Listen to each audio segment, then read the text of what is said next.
Animais silvestres habitam ruas, praças e matas da Grande BH, mas também estão em outros lugares, como no Museu de Ciências Naturais da PUC-MG. Este programa é sobre os animais que existem ali, a importância desse museu e suas coleções para o conhecimento, a conservação e, claro, o amor aos animais.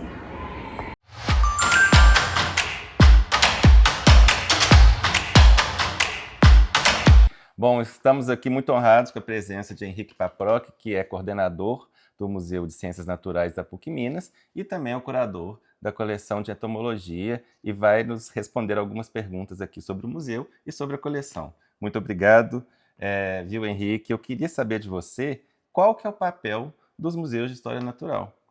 Eu que agradeço, Yuri. O papel dos museus de história natural, ele é um papel que vem de longa data, assim, se desenvolvendo com a própria humanidade. A gente tem, num primeiro momento, os museus que a gente chama de primeira geração, que são aqueles gabinetes de curiosidades, onde a gente tem animais, plantas, rochas que vêm do mundo inteiro e são colocados lá para que as pessoas tenham contato com coisas de outros continentes, de outros países. Depois desses museus de primeira geração, a gente parte a ter uma narrativa educativa, onde a gente ensina sobre a natureza a essas pessoas nesses museus de história natural. Então tem todo um projeto pedagógico para se fazer essa transposição do conhecimento. E hoje em dia, a gente tem os museus que nós chamamos de terceira geração, que são os de interatividade do público com o conhecimento, onde há uma construção do conhecimento a partir da experiência naquele museu.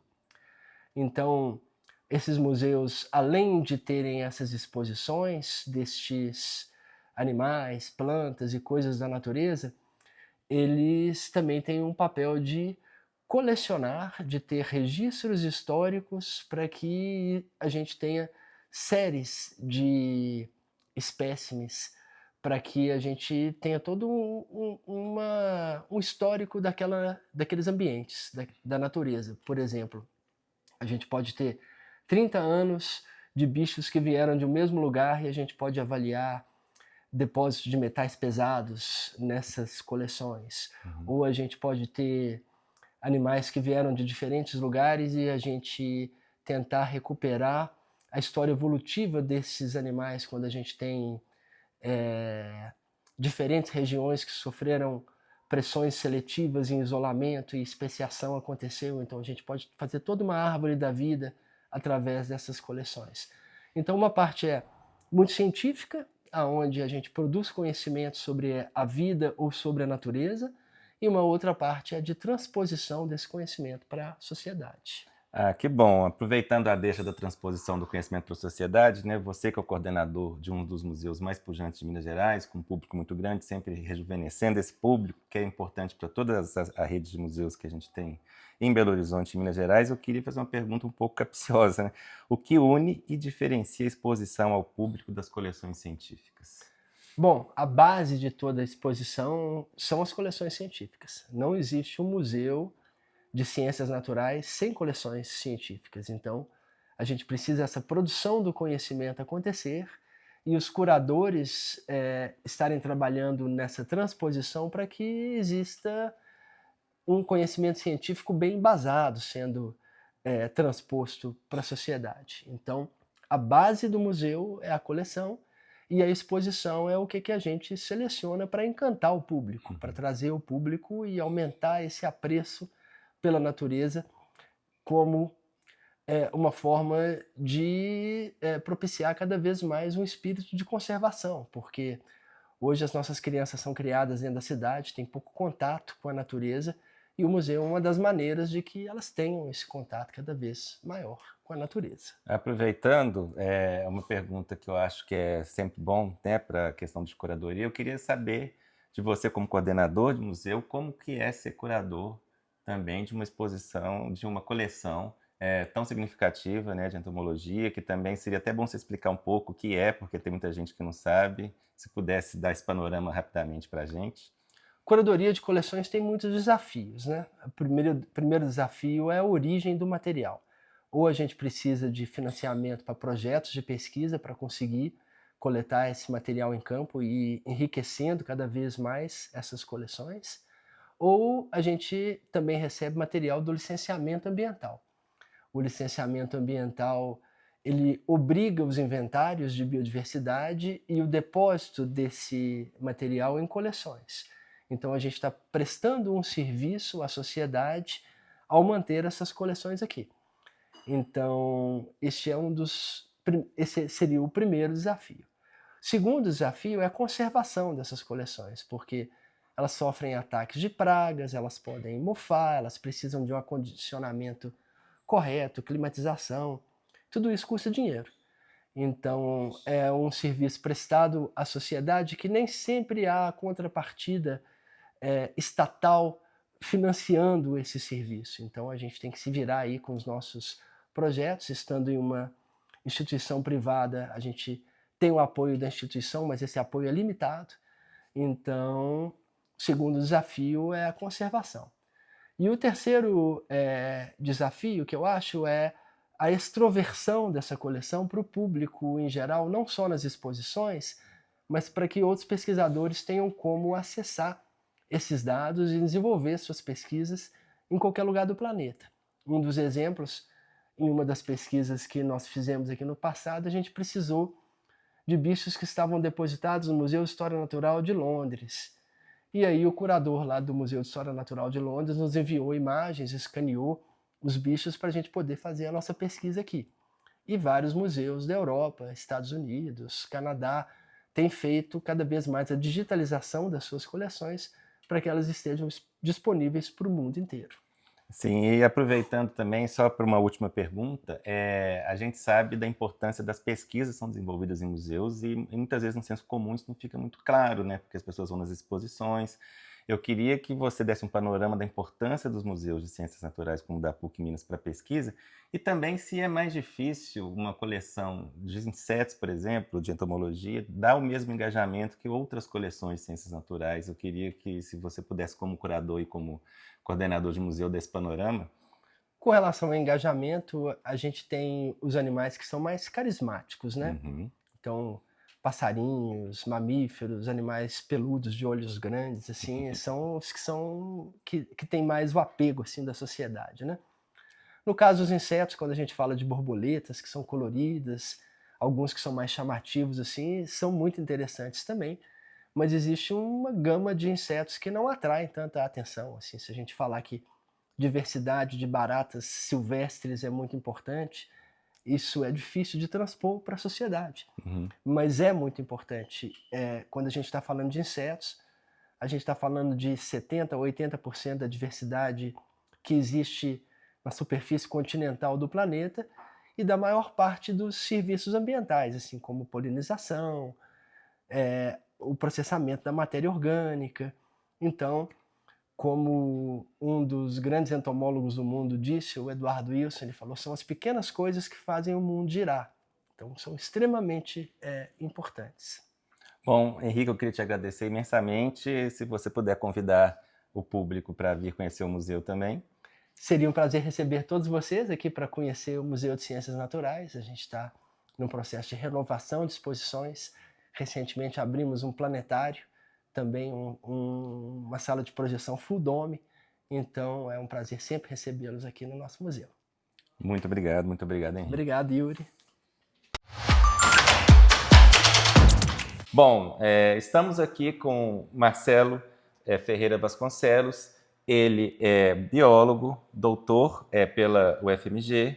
Ele atua aqui na PUC e também é o curador da coleção ornitológica do Museu de Ciências Naturais aqui da PUC Minas, e ele é um dos coordenadores do projeto História da Fauna Silvestre da Grande BH.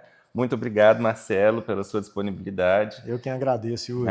Que bom. Estamos aqui com ele justamente onde desenvolve os trabalhos. Né? A primeira pergunta, uma complementação até da pergunta que nós fizemos para o Henrique, é o que diferencia uma coleção científica do que é exposto para o público, né? Existe essa diferença mesmo? Como é que a gente pode fazer essa diferenciação? E como é que é o seu trabalho nas coleções aqui dentro do museu? Perfeito. Bom, o que diferencia principalmente uma coleção científica de uma coleção de exposição, que é o que a grande maioria das pessoas conhece, a parte expositiva, é que o material na coleção científica ele tem dados originais de procedência, ou seja, são animais que a gente tem informações sobre localidade, data, de onde que eles vieram, muitas vezes quem foi que trouxe esse animal, outras informações importantes, a exemplo do habitat, coisa que a gente não tem nas peças expositivas. Então, por exemplo, o armazenamento da parte expositiva do museu, que todos conhecem, pelo menos de fotografias de museus de história natural, a gente vê exemplares montados em posição natural, com olhos de vidro, mas muitos, se não quase todos esses exemplares, eles não têm uma procedência. Muitos são mortos em cativeiro, são animais que foram encontrados em centro de triagem, mas ninguém sabe a procedência, diferente do material de uma coleção científica que nos permite fazer várias análises, tanto de variação temporal quanto também de variação geográfica. Então vejam, o material exposto ele fica sujeito à luz, ele fica mais sujeito a outros agentes, a exemplo de fungos que podem atacar o acervo, a própria, às vezes, risco de quebra de um vidro, um acrílico na exposição. E no caso da coleção científica, esse material é armazenado geralmente em gavetas, em armários. Aqui no caso a gente tem uma série de aves de duas espécies, elas ficam nessas gavetas com tampa de vidro e aqui dentro a gente acondiciona ou cânfora, ou naftalina, ou cravo, dependendo da época do ano. Geralmente na época da chuva a gente usa a naftalina para evitar o ataque de insetos e de fungos. E reparem principalmente a diferença da forma de preparo desse material. Uma ave preparada para a coleção científica, ela fica nesse formato de picolé, diferente daquelas que a gente observa ali montadas com posição natural, feitas com armação de arame. Por que isso? Reparem também que ela não tem o olho de vidro. Aqui todo o preenchimento é feito de algodão. Isso é para a gente conseguir armazenar da melhor maneira esse material dentro das caixas. Reparem também que essas aves têm etiquetas com todos os dados da coleta, da procedência, a localidade, as coordenadas geográficas, a data. Muitas dessas localidades, infelizmente, nem existem mais, que foram alagadas, no caso dessa espécie aqui, por hidrelétricas. Várias informações sobre sexo, às vezes também sobre dieta. Então essas são as principais diferenças. Por quê? Esse acervo ele tem que atravessar séculos para servir como fonte de pesquisa para várias áreas do conhecimento. Então reparem que os exemplares aqui nessa caixa, eles ficam num formato já deitado, não é, digamos assim, esteticamente bonito como é da parte da exposição, mas é um material que vai atravessar séculos para várias pesquisas, tanto na área da biologia e também como fonte para a história ambiental, que é um dos nossos focos do projeto. Marcelo, aproveitando a deixa, você mostrou aí a diferença fundamental das coleções. Mais uma pergunta que eu acho que é importante fazer é se existe algum limite, algum impedimento técnico, porque, a prioristicamente, talvez todo o acervo ele pode ser exposto em algum momento. Existe alguma restrição técnica que vocês fazem aqui no museu? Existem alguns acervos que não têm condição de ser expostos? Como é que funciona isso? Teoricamente, tudo poderia ser exposto, mesmo que fosse de maneira temporária, mas desde que tenha muito cuidado. Ou seja, uma coleção de insetos, uma coleção em meio seco, como é o caso de aves, de mamíferos, de inseto que não é armazenado em meio líquido, se ela for para a exposição, ela vai ter que ter um certo cuidado de que tenha pelo menos uma naftalina ou um ar-condicionado, que não tenha incidência de iluminação solar direta nos exemplares, que eles podem desbotar com o tempo, para evitar, inclusive, o próprio ataque das pragas. Sim, o controle de temperatura, de umidade. Sim. E existe uma preparação especial para que essas peças sejam expostas? No caso, por exemplo, a taxidermia, que pode ser tanto a científica, a ave nesse formato científico que eu mostrei, quanto a ave montada, é sugerido que a ave montada seja submetida. Nesse caso, esse processo a gente retira a pele da ave e enche de algodão ou de outro material sintético. No caso da montagem para exposição, é interessante que a gente lave a pele com água e detergente, Depois pode-se utilizar até mesmo um shampoo anti-caspa, que tira o máximo de gordura, tira o odor do animal, que estaria mais sujeito ao ataque de pragas. E muitas vezes a gente coloca uma pedra de naftalina dentro do enchimento, que durante muito tempo aquilo ali, além de evitar o ataque de pragas, ajuda também a curtir o couro do espécime. E também é muito interessante uma outra pergunta. Você acha que para a exposição, para a curadoria de uma exposição como essa, é sempre necessário fazer um tratamento estético? Ou uma peça como ela está aqui, você acha que também, dependendo do propósito da curadoria da exposição, poderia servir também? Poderia. Por exemplo, se a gente tiver um exemplar montado, mas que a gente seja uma espécie rara, ameaçada, e a gente tem um mínimo de procedência, digamos, estado da Bahia, ela pode ter um valor científico, sim. Da mesma maneira, apesar de esteticamente essas aves nessa posição científica não serem bonitas, quando a gente prepara o exemplar, a gente faz com o maior cuidado para que ele fique o mais bonito possível. Pelo menos assim, mesmo que não seja utilizado diretamente em uma exposição, pode até ser, no caso aí de uma exposição permanente, que ele tenha um valor estético também, até para o pesquisador respeitar mais o exemplar, o animal, mesmo após ter sido morto, perdido a vida. Então, essa pergunta é muito importante, essa sua, para dar uma deixa para a nossa próxima pergunta, porque eu acho que você falou da importância do animal mesmo depois de ter perdido a vida. Então, eu queria que você falasse um pouco, né? Você já antecipou alguns desses tópicos na pergunta, mas qual que é a relação entre essa preservação que vocês fazem aqui no museu, com muita minúcia, né, com todos esses detalhes, essa diferenciação entre a exposição e o acervo que é científico, o potencial também expositivo e vice-versa, mas a gente queria saber qual que é a relação deste trabalho desenvolvido, não só no Museu de Ciências Naturais da PUC Minas, mas em outros museus, mas especificamente deste museu, relação entre essas coleções e a preservação da natureza. Perfeito. Eu gostaria de responder essa pergunta mostrando o material ali. Claro, então vamos lá? Seria. Bom, Marcelo, é importante agora a gente dar um panorama, se você puder falar um pouco da montagem das coleções, né, de como essas coleções elas são feitas, né? Eu imagino que deve ter várias formas de que o acervo chega aqui ao museu. E também aproveitando, eu sei que isso é uma pergunta muito difícil para quem é curador, mas se você puder dar 2 ou 3 exemplos significativos de aves, não necessariamente que é a mais importante do acervo, mas que talvez tenha sido especial para você em algum momento trabalhar com elas. Perfeitamente. Bom, as coleções aqui do museu, elas são feitas a partir de material, como eu disse, científico, que tenha os dados de procedência obtido em campo. Hoje, a gente recebe muito material de animais atropelados, principalmente na coleção de mamíferos. É frequente a chegada, por exemplo, de onça parda, de animais de grande porte, exemplo do lobo-guará, que é muito triste a gente saber da perda desses exemplares, mas minimamente isso é de alguma forma aproveitado para a ciência. Esse aqui é um exemplo, uma siriema que foi encontrada atropelada. Aqui tem a localidade, olha, na BR-381.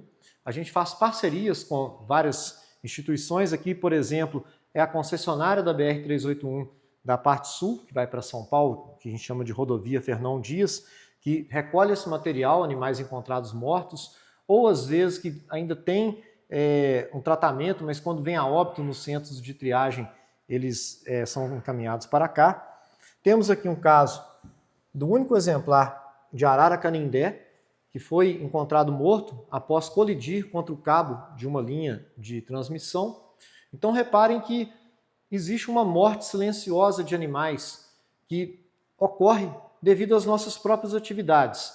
A gente liga uma lâmpada, a gente precisa da energia, uma arara dessa colide com um cabo de linha de transmissão.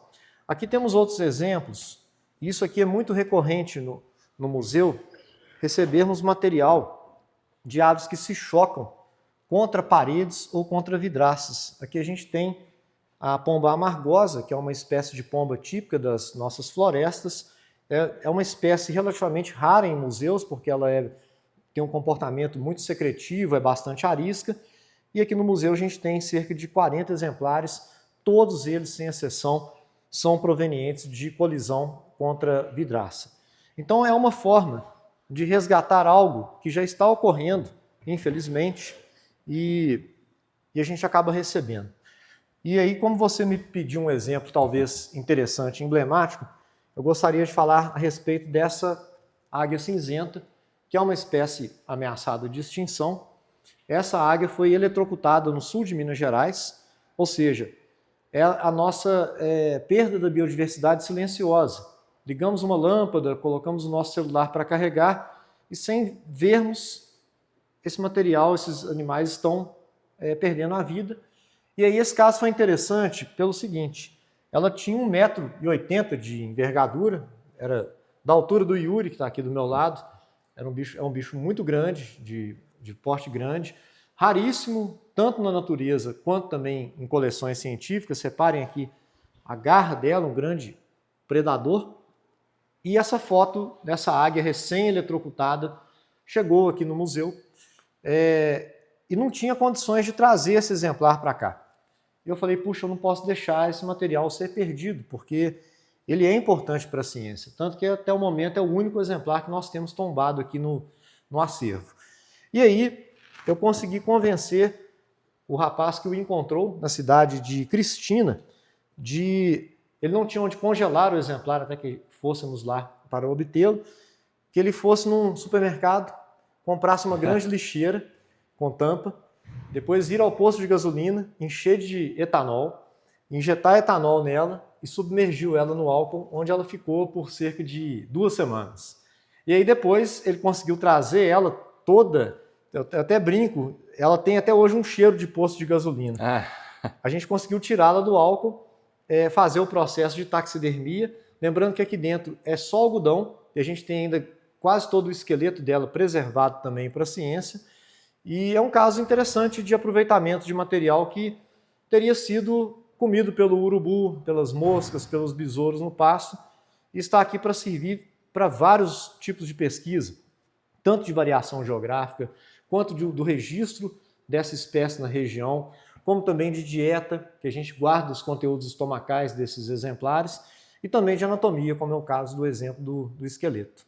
É muito interessante você ter dado o exemplo até de toda a saga que a águia até chegar aqui no museu, mas uma coisa que nós temos em todos os museus também são algumas tentativas de doações inusitadas. Eu não sei se isso acontece aqui com vocês também, porque às vezes alguém vê um bicho morto na rua, tenta trazer para cá ou liga para... Vocês têm esse tipo de demanda também? Acontece. A nossa vantagem é que nós temos muitos alunos aqui do curso de Biologia e outros também que acabam estagiando, trabalhando como monitores no museu, e eles sempre perguntam, olha, eu achei uma rolinha morta, posso trazer? Eu falo, pode trazer tudo que foi encontrado morto na rua, isso serve de alguma maneira como fonte para nosso projeto da fauna silvestre da Grande BH, e também é uma forma de aproveitar algo que já estava morto. Lembrando que a legislação atual, ela exige que um pesquisador tenha uma licença para fazer a coleta ativa do material em campo.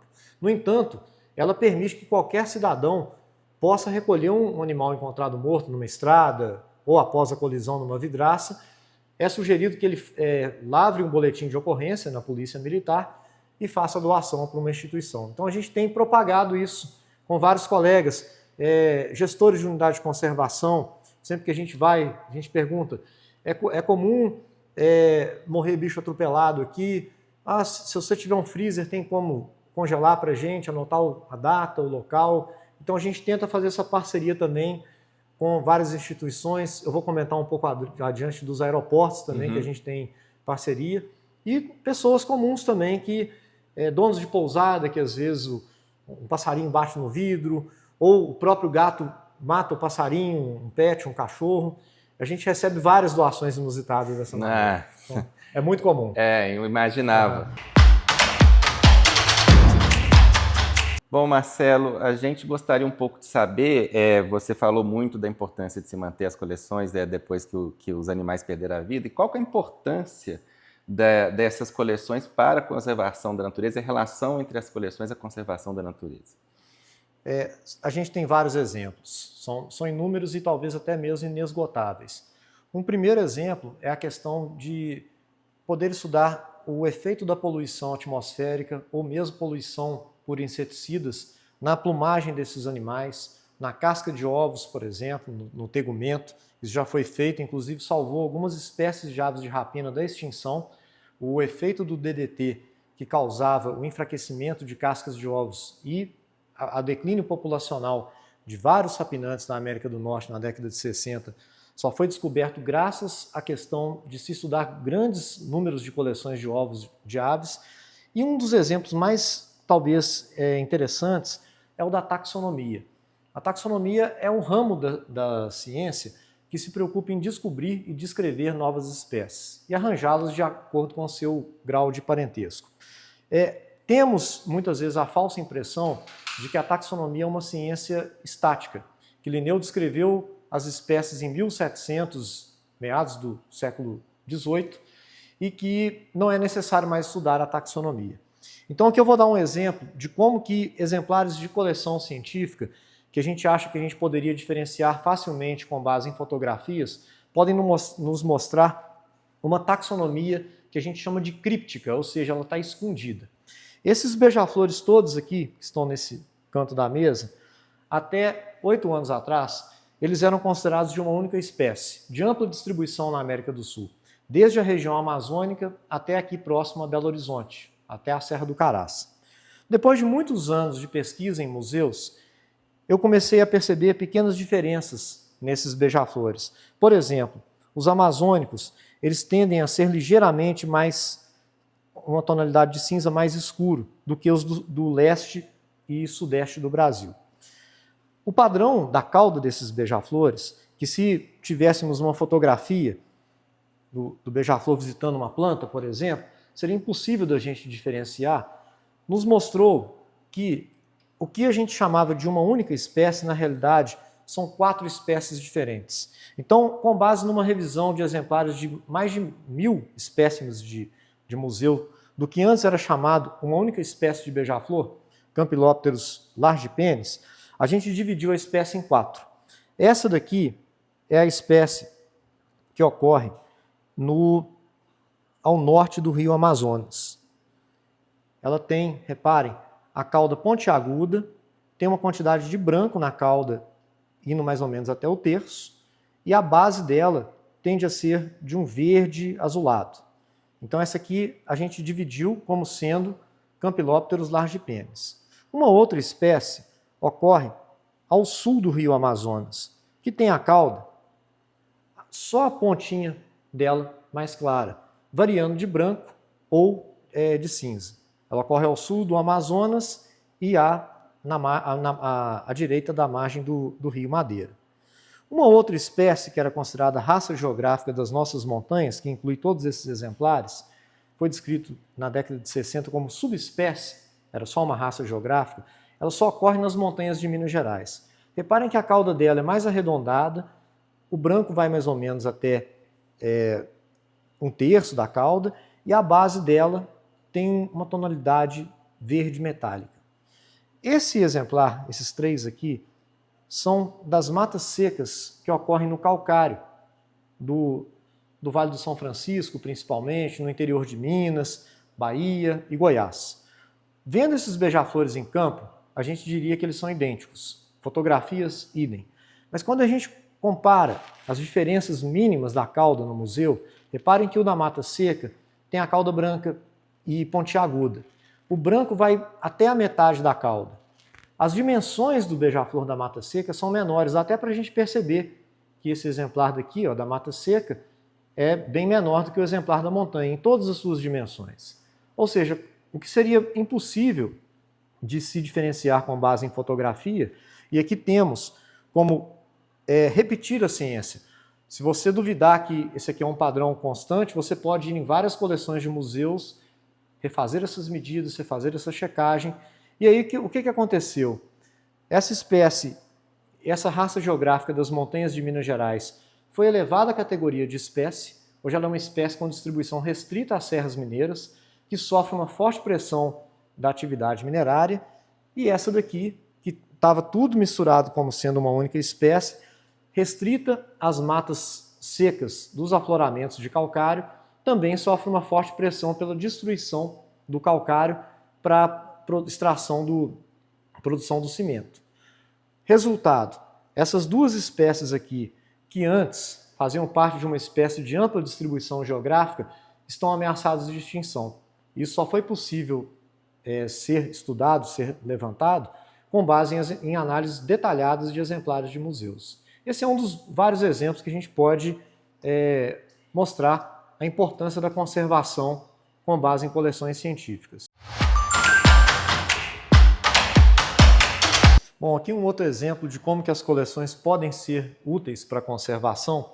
Temos algumas séries de aves que vieram do Rio Madeira, no estado de Rondônia. Aqui a gente tem exemplares do João da Canarana e de uma espécie de choca. Esse aqui o nome científico é Masaria propinqua e esse é Myrmocanis emileucus, que são típicos de ilhas fluviais amazônicas, de rios que nascem na Cordilheira dos Andes. Essas comunidades de aves são muito específicas dessas ilhas e são muito ameaçadas devido ao alagamento desses rios amazônicos, devido ao represamento, que é o caso que ocorreu no Médio Madeira, com a implantação das usinas hidrelétricas de Santo Antônio e Jirau. Então, aqui temos um retrato da fauna de um lugar que não existe mais. Várias áreas de florestas dessa região foram alagadas, posteriormente foram ocupadas e desmatadas. Aqui temos exemplos da choca de garganta preta, até pouco tempo atrás conhecida só da fêmea que havia sido usada na descrição. É uma espécie raríssima da Amazônia, que só ocorre entre os rios Madeira e Tapajós e só é conhecido de 10 exemplares de museus do mundo. Aqui no Museu então, de Ciências Naturais da PUC Minas, temos vários exemplares dessa região de lugares que não existem mais, foram alagados para nos fornecer a energia que nós utilizamos até para assistir esse programa. Qual que é a importância desse material para a conservação? Digamos que uma espécie como essa começa a entrar em declínio populacional e uma depressão genética. O que seria isso? Seria uma população que já tem uma genética com pouca diversidade de genes. Isso pode levar ao declínio dela por endogamia, ou seja, parentes próximos cruzando entre si. Com base nesse material de coleção científica, a gente também guarda o tecido dessas aves ao prepará-las, é possível tirar a sequência de DNA que esteja faltando naquelas populações, inserir futuramente em embriões e talvez até mesmo salvar as populações futuras dessas espécies que estão aqui hoje, digamos, mortas em estado latente. Seria quase que uma arca de Noé pronta para voltar à vida. Isso já tem sido feito com várias espécies aí que foram extintas da natureza. Um exemplo é o tilacino, ou lobo da Tasmânia, lobo marsupial, que já foi sequenciado todo o seu genoma. Existe uma discussão se com base nisso, isso com base em um exemplar de museu que foi sequenciado o genoma, se poderemos ou salvar populações em declínio com base nessas sequências genéticas, ou mesmo, quem sabe, reviver espécies que foram extintas pela própria ação humana. Bom, Marcelo, você mostrou para a gente de forma brilhante como é importante a preservação dos acervos, né, e também como que os museus são fundamentais para uma série de questões que estão muito além até do conhecimento comum. E no momento que a gente até vira as costas como sociedade para vários acervos de vários tipos, assim, é muito importante o seu trabalho, gostaria de parabenizá-lo. Muito obrigado. E aproveitando a pergunta, eu gostaria de que você falasse um pouco de como que o museu, este museu, o Museu de Ciências Naturais da PUC Minas, ele promove o conhecimento da história da fauna na Grande BH e a sua conservação também. Perfeito. Bom, por estarmos na capital mineira, em Belo Horizonte, grande parte do material que chega para a gente é da Grande BH. Então temos, como comentei, parceria com várias instituições. Uma delas é o aeroporto da Pampulha e o BH Airport, que é o aeroporto de Confins.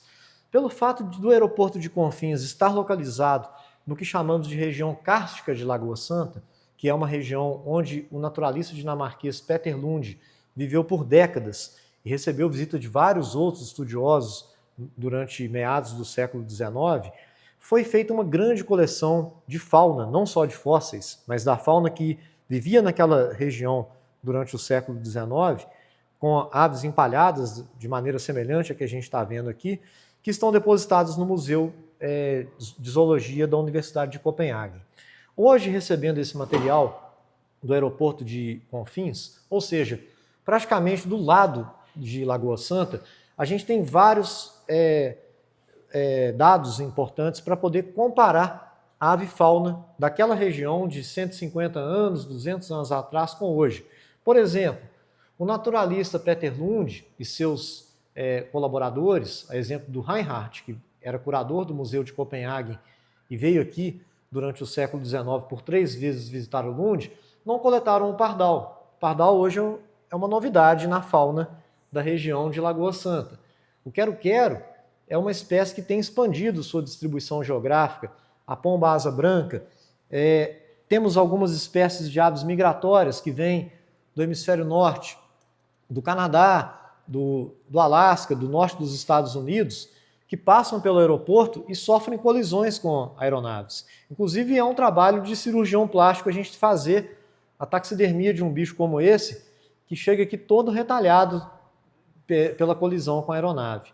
Essas aves aqui, por exemplo, migratórias, pelo fato de terem uma passagem muito efêmera durante um ano na região de Lagoa Santa, elas não foram registradas pelo Lund e pelo Reinhardt. Isso pode significar ou que eles não tiveram a chance de estar no dia que elas passaram, no momento, durante aqueles anos que eles ali amostraram, ou que talvez alguma mudança climática tenha ocasionado a mudança da rota dessas aves migratórias. Então isso aqui é um dado muito importante, seria como se fosse Lund e Reinhardt fizeram um retrato da fauna da região de Lagoa Santa do século XIX. E com base nesses exemplares que recebemos, principalmente da região de Lagoa Santa, mas de outras áreas, municípios da Grande BH, a gente está criando um retrato da fauna do século XXI. Aqui um exemplo de um papagaio, que é uma espécie, inclusive, que sofre muita pressão de captura ilegal para venda no mercado ilegal, né, de animais silvestres, que também se colidiu contra uma aeronave. É o único papagaio verdadeiro que a gente tem aqui no acervo, daqui da nossa região da Grande BH. E além disso, como eu comentei, recebemos muitas aves que morrem aqui no próprio campus da universidade, da PUC Minas, em Belo Horizonte. Esse é um sabiá laranjeira, esse é um periquitinho tuim.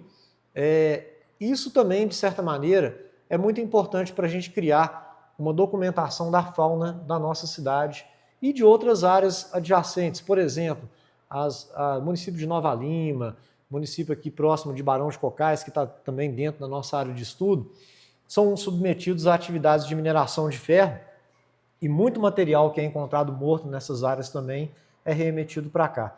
Então estamos criando uma linha de base para o conhecimento da fauna da Grande BH do século XXI e, obviamente, também vamos consultar as coleções formadas no século XIX, no início do século XX, para poder fazer essa comparação de presença e ausência das espécies ao longo do tempo e, quem sabe, talvez, até mesmo diferenças morfológicas que podem ter ocorrido com essas espécies ao longo de, no mínimo, 200 anos que a gente tem registro da fauna aqui na nossa região.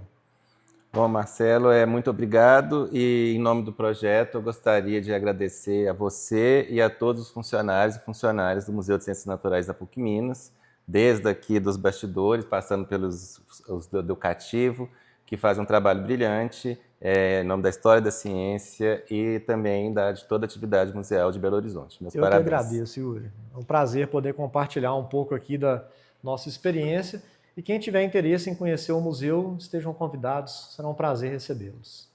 Obrigadão.